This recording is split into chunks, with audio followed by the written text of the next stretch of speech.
অভিশাপ আসমান কাঁপে, আপনাদের কাঁপে না? তার কাঁপে না? অভিশাপের ভয় হয় না? বুকগুলা ঝাঁঝরা হয়ে গেছে আমার সন্তানদের।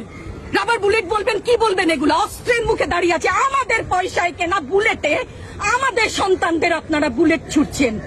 আর কত, আর কত? পুলিশ ভাইদেরকে বলি, ভেতরে তো আপনিও মানুষ, পুলিশ ভাই বলি না, ক্ষমা করবেন, মুখ থেকে বার হয়ে গেছে। তাদের ঘরেও সন্তান আছে, তাদের খোলসের ভিতরেও মানুষ। যারা এখনো ঘরে আছেন তারাও জানেন আর কতদিন ভয় পাবেন।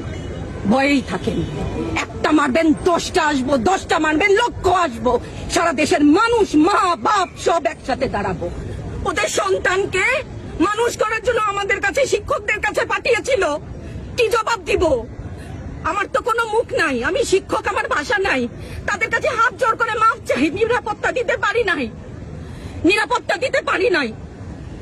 মনে হয় রাস্তায় শহীদ হয়ে গেলে যদি এই লজ্জা আমার কিছুটা কাটে, ওদেরকে বলবার আমার কিছু নাই।